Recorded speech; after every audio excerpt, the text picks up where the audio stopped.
आपल्या महायुती सरकारचे मुख्यमंत्री माननीय एकनाथराव शिंदे साहेब, महायुतीचे उपमुख्यमंत्री माननीय देवेंद्र फडणवीस जी, आज आवर्जून या कार्यक्रमाला उपस्थित असणारे केंद्रीय मंत्री पीयूष गोयल जी, प्रतापराव जाधव जी, नारायणराव राणे जी, सुनील तटकरे जी, छगन भुजबळ जी, आशिष शेलार जी,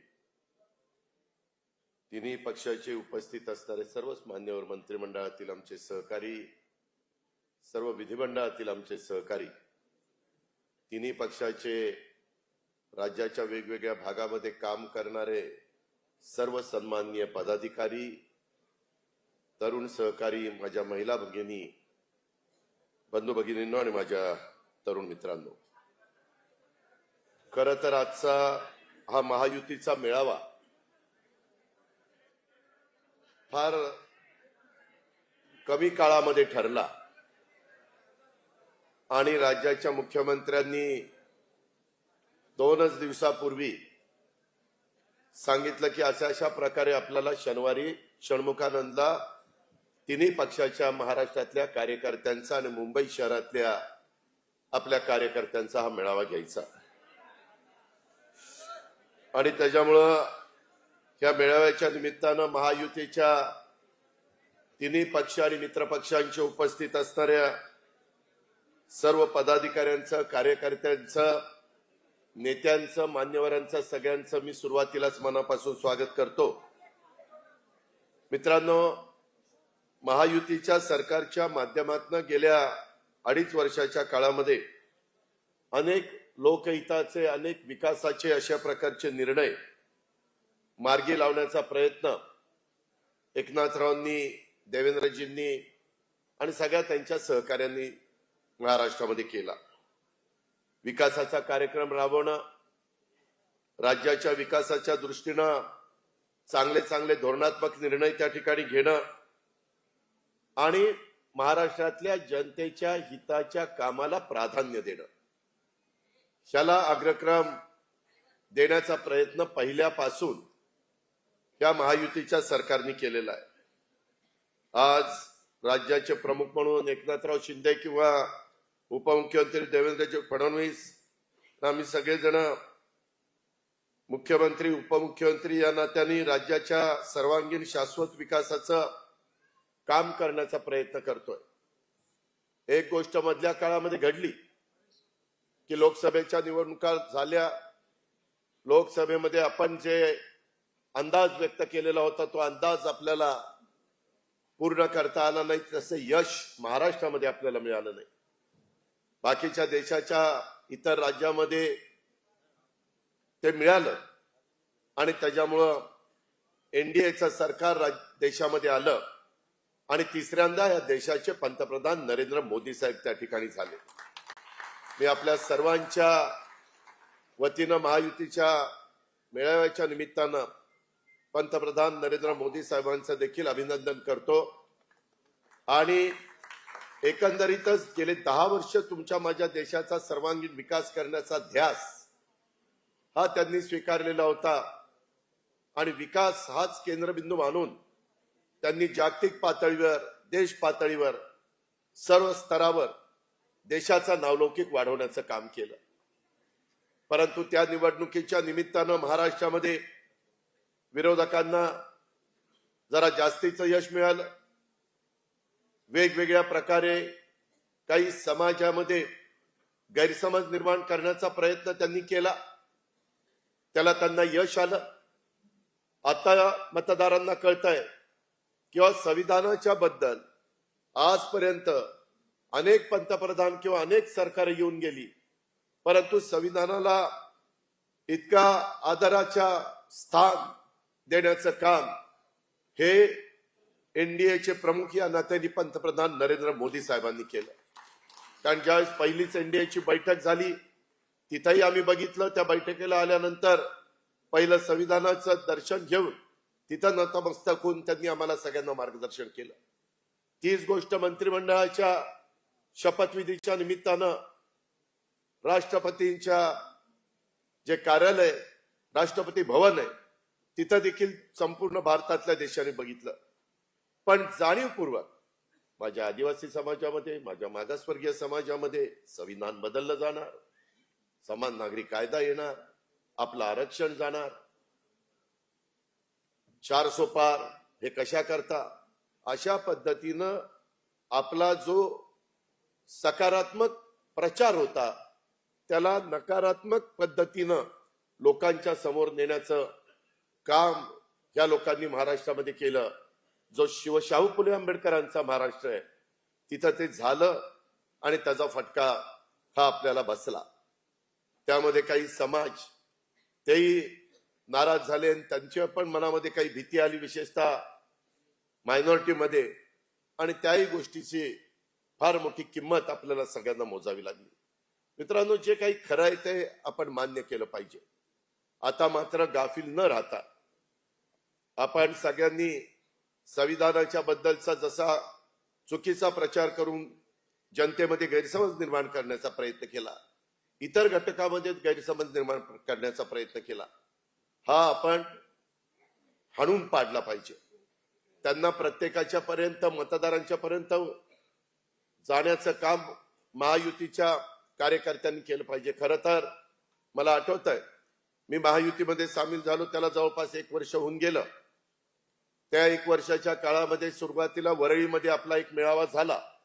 त्यावेळेस शिंदे साहेबांनी, देवेंद्रजींनी, आम्ही सगळ्यांनी ठरवलेलं होतं की अनेक वर्ष आपण एकमेकाच्या विरोधामध्ये जिल्हा परिषदेमध्ये, ग्रामपंचायतमध्ये, तालुका पंचायतमध्ये, नगरपालिकेमध्ये, महानगरपालिकेमध्ये, इतर काही संस्थांच्या सहकारी या निवडणुका आपण लढवल्या. आणि आम्ही लोक जरी सगळे वरच्या पातळीवरचे एकत्र आलो तरी कार्यकर्त्यांनी पण तिन्ही पक्ष आणि मित्र पक्षांच्या एकत्र येण्याची गरज होती. आणि म्हणून तो पहिला मेळावा वरळीला आपण घेतलेला होता. आणि नंतर विभाग वाईज आपण जाणार होतो, नंतर जिल्हा वाईज जायचं ठरलेलं होतं, आणि खालच्या टीमनी तालुका वाईज पण जायचं. अशा पद्धतीनं एक आपलेपणाचं वातावरण, सगळ्यांच्या मध्ये समन्वय साधण्याचा काम करायचा निर्णय झालेला होता. परंतु काही कारणांनी ते पुढं गेलं नाही. आता मात्र उद्याचं अधिवेशन संपल्यानंतर शिंदे साहेब, देवेंद्रजी, ताबडतोब त्या गोष्टीला आपण सुरुवात करावी लागेल. त्या निमित्तानं वेळ पडली तर एका दिवशी 2-2 विभागामध्ये जाता आलं तर 2-2 विभागामध्ये, कारण एकदा विभागाचे मेळावे झाले. सध्या पावसाचे दिवस आहेत, बघता बघता ऑक्टोबर महिना कधी समजणार नाही. आणि त्याच्यामुळं आता सगळ्यांनाच, म्हणजे महायुतीच्या मित्रपक्षांच्या शेवटच्या कार्यकर्त्याला देखील मनापासून स्वतःला झोकून देऊन काम करावं लागणार आहे.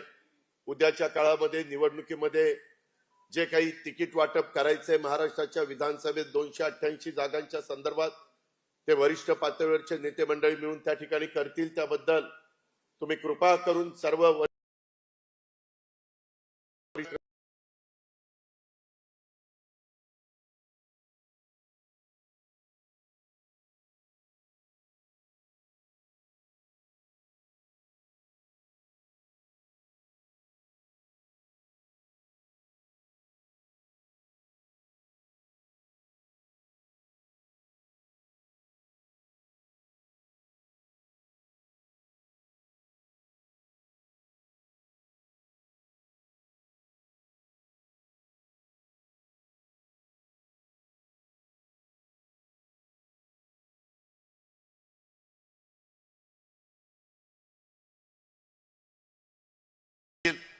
त्या सगळ्यांना या मेळाव्याच्या निमित्तानं महाराष्ट्रातल्या माझ्या मुलींना, मातांना, भगिनींना सांगायचं, आपल्याला सगळ्यांना सांगायचंय की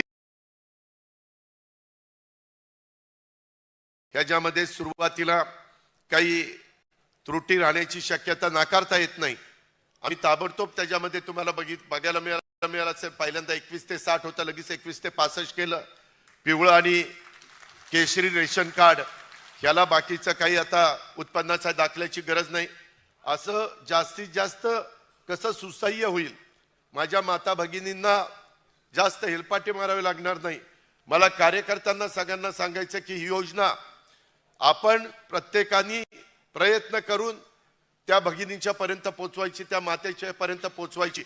आणि ही पोहोचवत असताना कुठेही कुणी गडबड करत असेल, काही पैसे मागत असेल, काही वेगवेगळे प्रकार करत असतील तर याला अजिबात थारा देता कामा नये. त्याबद्दल अतिशय कडक भूमिका ह्या आपल्या महायुतीच्या सरकारने स्वीकारलेली आहे आणि त्याच्याबद्दल मध्ये एक तलाट्याने काही गडबड केली तर त्याच्यावर ताबडतोब ऍक्शन घेण्यात आली.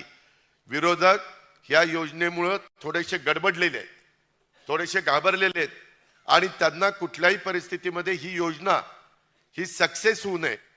त्याचबरोबर महिलांना 3 गॅस सिलेंडर वर्षाला द्यायचे ही सक्सेस होऊ नये याकरता ते प्रयत्न करतील. नकारात्मक त्या ठिकाणी बोलतील, त्याच्यामध्ये चुनावी जुमला म्हणून सांगतील, असं काही जे काही त्यांना वाटेल ते बोलण्याचा प्रयत्न करतील. परंतु आपण सकारात्मकच बोलायचं, विकासाचंच बोलायचं. आज केंद्राचा पण अर्थसंकल्प लवकरच ह्याच महिन्यामध्ये त्या ठिकाणी अर्थमंत्री केंद्रीय निर्मला सीतारामन मांडणार आहेत. तोही अर्थसंकल्प सगळ्या देशाचा तिकडं लक्ष आहे, चांगला अर्थसंकल्प येईल. मला पियुष गोयल साहेब इथे आहेत, मला पियुष गोयल साहेबांना विनंती करायची, काही करून त्या कांदा निर्यात बंदी काही करू नका. त्या कांद्याने अक्षरशः अनेकांना रडवलं. त्या कांद्यामुळं आपल्या नाशिक जिल्हा असेल, नगर जिल्हा असेल, पुणे जिल्हा असेल, माझा सोलापूर जिल्हा असेल, अनेक जिल्ह्यांमध्ये त्या एकंदरीत निर्यात बंदी केली. त्याच्यामुळं त्याचा परिणाम झाला आणि त्याची जबरदस्त किंमत ही त्या ठिकाणी मोजावी लागली. आम्ही आता केंद्राच्या अखत्यारीमध्ये आम्ही पण दिल्लीमध्ये गेल्यानंतर वरिष्ठांशी, अमित भाईंशी असेल किंवा नरेंद्र मोदी साहेबांशी असेल, तिथं बोलण्याचं काम करणारच आहोत. परंतु तुमच्या माझ्या महाराष्ट्रातल्या शेतकऱ्यांच्या भल्याचे जे जे निर्णय आपल्या हातामध्ये असतील, मुख्यमंत्र्यांच्या महायुतीच्या सरकारमध्ये असतील, तो घेण्याचा प्रयत्न आम्ही तर करतोय. दुधाला पण आपण 5 रुपये वाढवले. आता पावडर दुधाची एक्सपोर्ट करायला देखील कालच्याच कॅबिनेटमध्ये मान्यता दिलेली आहे, जेणेकरून पावडरचे साठे, दुधाच्या पावडरचे साठलेले आहेत ते बाहेर जावेत आणि त्याच्यातनं दुधाचा दर चांगला व्हावा. त्याही बाबतीमध्ये पियुष गोयल साहेब तुम्ही आहेत, प्रतापराव इथं आहेत, माझी आपल्याला दोघांना केंद्रीय मंत्री आणि स्वतंत्र कारभारी या नात्याने विनंती आहे की दुधाची पावडर पण आयात करू नका. मधून अशा काही बातम्या दिल्या जातात आणि सोशल मीडियावर इतकं वेगळ्या पद्धतीनं ते दाखवलं जातं की लगेचच शेतकऱ्यांच्या मनामध्ये एक वेगळी भावना वाढीला लागती. त्याच्यामुळं अशा पद्धतीनं कुठं घडत असेल आणि ते होणारच नव्हतं तरी देखील दाखवण्याचा प्रयत्न करत असेल तर त्याला काउंटर अटॅक देखील झाला पाहिजे. त्याकरता आपला तिन्ही पक्षांचा, मित्र पक्षांचा सोशल मीडिया हा जास्त ऍक्टिव्हपणे काम कसा करेल याबद्दल पण आपल्याला सगळ्यांना जागृत राहून काम करावं लागणार आहे. ही पण गोष्ट मी आवर्जून ह्या मेळाव्याच्या निमित्तानं आपल्याला सगळ्यांना सांगतो. त्याच्या संदर्भामध्ये ज्या गोरगरीब मुलींना शिक्षण घेता येत नव्हतं त्यांनाही आता पुढचं कॉलेजचं शिक्षण मोफत घेण्याच्या बद्दलचा पण निर्णय ह्या राज्य सरकारने घेतलेला आहे.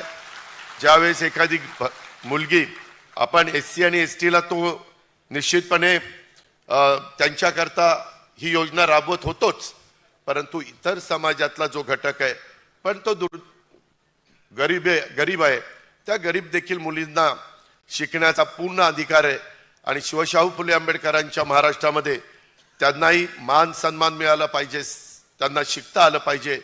तोही महत्वाचा निर्णय आपण त्या ठिकाणी घेतलेला आहे. आणि युवक युवतींची संख्या जास्त आहे, 10 लाख युवा युवतींच्या करता आपण एक चांगला निर्णय, 10,000 कोटी रुपये दरवर्षी आपण त्यांना एक स्टायपंड देणार आहोत आणि त्यांना वर्षभर ते शिक्षण देणार आहोत. तो ज्या कारखान्यात काम करेल, एक तर तो कारखाना त्याचं चांगलं काम बघून किंवा तिचं चांगलं काम बघून तिथं ते कामाला घेतील, किंवा तिला किमान 1 वर्षाचा त्याला अनुभव आल्यानंतर तो स्वतःच्या पायावर उभं राहण्याचा प्रयत्न करेल. अशा प्रकारे ती पण योजना आहे.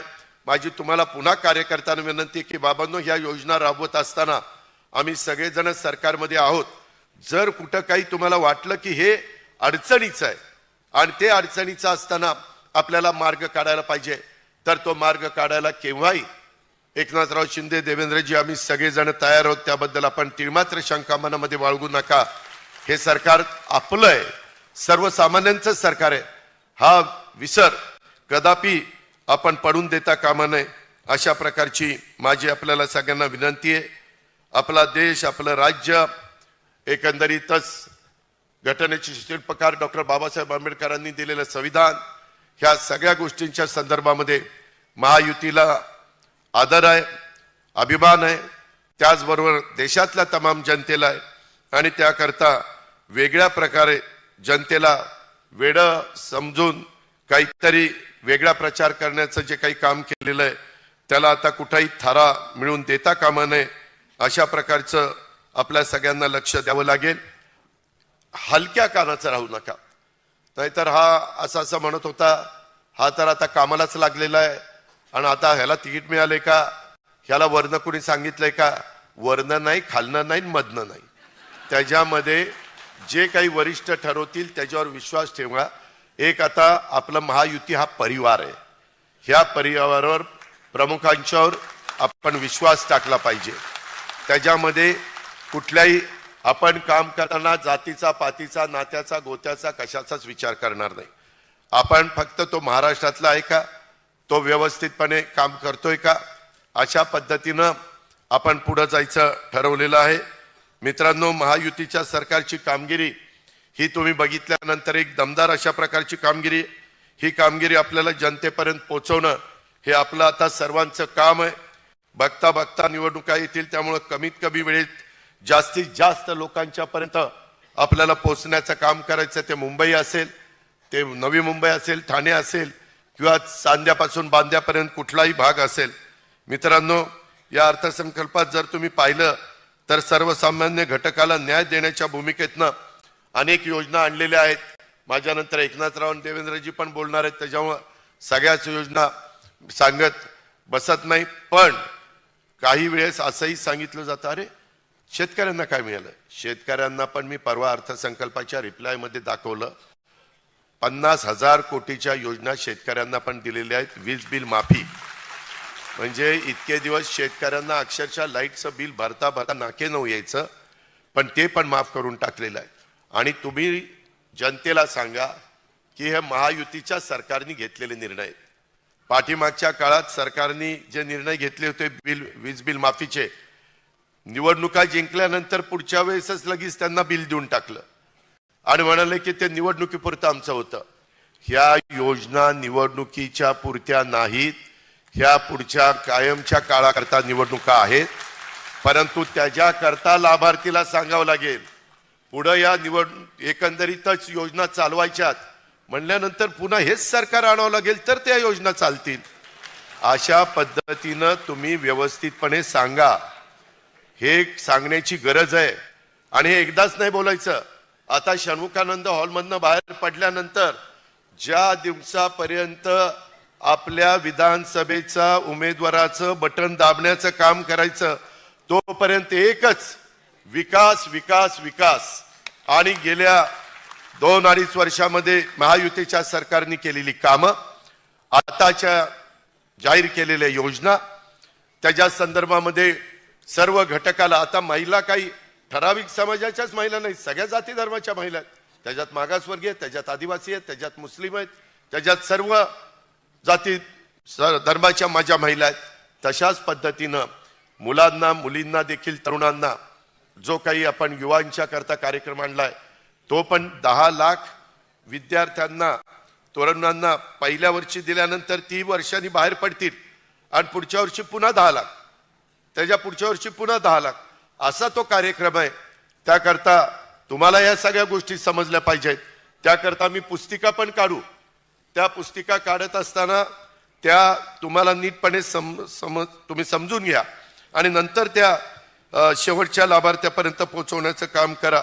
ह्या महायुतीच्या सरकारने नव्याने जाहीर केलेल्या योजना, तसेच मागच्या काळामध्ये लोकहिताच्या योजना आपल्याला जनतेच्या पर्यंत पोहोचवायच्यात आणि या योजनांचा लाभ हा जास्तीत जास्त लोकांना कसा होईल याकरता आपल्याला काम करायचं आहे. मग तुमची माझी वाडी वस्ती असेल, गाव पातळीवर असेल, कुठलाही वॉर्डामध्ये असेल, कुठल्या गावामध्ये असेल किंवा कुठल्या शहरामध्ये असेल, आणि ह्या महिला, तरुण, शेतकरी, मागासवर्गीय, आदिवासी, अल्पसंख्याक बांधवांच्या पर्यंत आपल्याला ह्या योजनांचा लाभ पोचवायचा आहे। शासकीय योजनांचा लाभ मिळवून देण्याकरता त्याचा फॉर्म भरून घेणं, पात्र कुटुंबांना योजनेचा लाभ मिळवून देण्याच्या करता कागदपत्र काढण्याच्या करता मदत करणं, सरकारी कार्यालयात जर कुठल्या अडचणी आल्या तर त्या सोडवण्याच्या करता मदत करणं, हे काम बूथ पातळीपर्यंत महायुतीच्या कार्यकर्त्यांनी त्या ठिकाणी केलं पाहिजे। पक्षाच्या पदाधिकाऱ्यांनी पक्षाच्या कार्यालयाच्या माध्यमातून शासकीय योजनांच्यासाठी लोकांना मदत झाली पाहिजे। जनतेचे प्रश्न, जनतेच्या समस्या अडीअडचणी समजून घेण्यासाठी पक्षाच्या कार्यालयाच्या माध्यमातून लोकांना सेवा दिली पाहिजे। आपल्या महायुतीच्या पक्षाचं कार्यालय किंवा आपल्या मित्रपक्षांचं कार्यालय हे लोकांच्यासाठी आहे, त्यांच्या समस्या सोडवण्यासाठी आहे। हा विश्वास आपण लोकांच्या मध्ये निर्माण केला पाहिजे। ह्याच्यामध्ये वारकरी संप्रदायाकरता देखील खूप चांगल्या प्रकारच्या योजना ह्या देखील दिलेल्या आहेत। इतके वर्ष अनेक सरकार आली, परंतु कधी वारकरी किंवा वारकऱ्यांच्या दिंड्या ह्याला त्या ठिकाणी मदत झालेली नव्हती, परंतु तिथं देखील मदत करण्याचे काम हे मुख्यमंत्री एकनाथराव देवेंद्रजी आणि महायुतीच्या सरकारने केलेलं आहे। केवळ योजनांची माहिती ही सोशल मीडियाच्या माध्यमातून देऊन चालणार नाही, तर त्यासाठी कागदपत्रांची किंवा विविध अडचणींच्या सोडवण्यासाठी जी काही मदत लागेल ती आपल्या पक्षाच्या कार्यालयातून उपलब्ध करून दिली गेली पाहिजे। ह्याकरता हा मेळावा आहे। बूथ पातळीवर काम, गाव पातळीवर कागदपत्राच्या वाटपाची शिबिरं ही आपल्याला घ्यावी लागतील। दलालांच्याकडनं योजनांच्यासाठी लोकांच्याकडनं पैसे उकळण्याचं काम जर केलं जात असेल तर ते तिथल्या तिथं थांबवलं गेलं पाहिजे। ह्याच्यामध्ये कुठंही महायुतीच्या छोट्या मोठ्या कार्यकर्त्याच्याकडनं किंवा कुणाकडनंही बदनामी महायुतीची होईल, सरकारची बदनामी होईल, अशा पद्धतीनं कुठली गोष्ट घडता कामा नये। जर असं काही घडलं तर तो कुठल्याही पक्षाचा असला तरी देखील त्याच्यावर ऍक्शन घेतली जाईल। तुम्ही काही आता मलाच सगळं समजते असं त्या ठिकाणी वागायचं कारण नाही, ही पण बाब आपण लक्षात घ्या। मित्रांनो, महायुती सरकारच्या माध्यमातून आपण राज्याला प्रगतीपथावर नेण्याच्या करता जे अनेक निर्णय घेतलेले आहेत आणि ते सर्वसामान्य शेवटचा जो माणूस आहे त्याला डोळ्यासमोर ठेवून घेतलेले आहेत, आणि त्याच्यामध्ये खूप काही गोष्टी अजून त्याच्यामध्ये आहेत। ते आपण पेपरलाही वाचलं असेल, माझ्यानंतर देवेंद्रजी आणि एकनाथराव पण त्या संदर्भामध्ये सांगतील। आणि कुठंही आपल्यामध्ये वादविवाद होता कामा नये।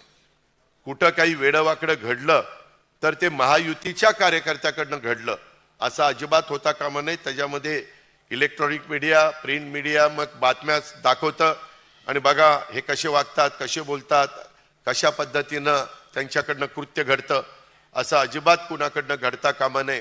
ह्याबद्दलची काळजी ही महायुती आणि मित्रपक्षाच्या सगळ्याच कार्यकर्त्यांनी सहकार्यांनी घेतली पाहिजे। महायुती आम्ही वरिष्ठ पातळीवर सामंजस्य भूमिकेतून निर्णय घेणार आहोत, त्यामुळे कार्यकर्ते पदाधिकारी आपण सर्वांनी मिळून पुढचे विधानसभेच्या मतदानापर्यंतचा जो काळ आहे तिथपर्यंत झपाटून आपण सगळ्यांनी काम केलं पाहिजे। आम्ही पण ठरवलेलं आहे, अधिवेशन संपल्यानंतर मी तर आठवड्यातले 2च दिवस मंत्रालयामध्ये थांबणार, 5 दिवस महाराष्ट्रामध्येच फिरणार, अशा पद्धतीनं सगळ्यांनी ठरवलेलं आहे। सगळे त्याच्यामध्ये मंत्री सहभागी होतील।